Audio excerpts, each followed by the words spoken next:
Let's go live to Josh Martin at the Labor National Conference in Adelaide. Hello to you, Josh. How has the Albanese government reacted to this news?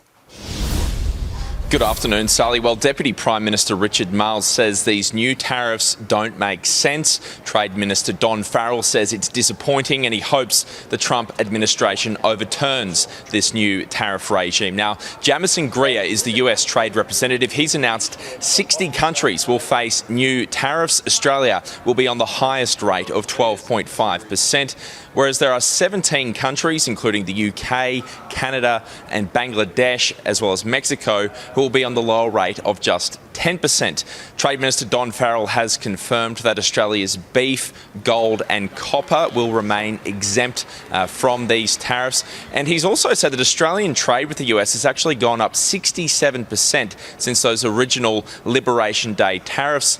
The Supreme Court in the United States ruled those tariffs were illegal earlier this year, and many analysts believe that Donald Trump's new tariffs based around modern slavery concerns are a workaround for that court ruling. If I'm shipping into a third country, even a place like Australia, where maybe they don't have a robust law like this, they might accept goods made with forced labor from China or Malaysia or wherever, and then our goods exported from the US have to compete with that. That's not fair to our workers. We do not believe it was justified. We believe that amongst all of the countries in the world, Australia does take the issue of slavery, modern slavery, seriously. Yeah, Josh, despite all the trade tensions, our major military deal with the US, that is still powering ahead.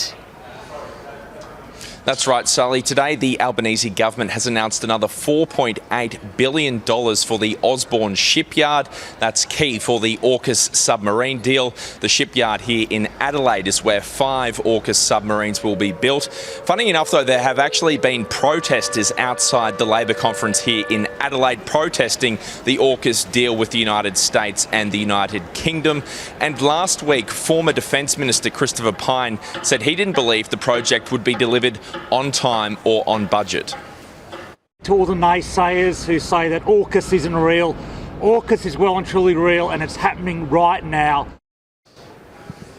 Sally, today really represents the world under Donald Trump. On one hand, we're signing and pushing ahead with a defence deal. On the other hand, we have new tariffs imposed on our country. Yeah, it is a pretty confusing order at the moment. Thanks for that, Josh.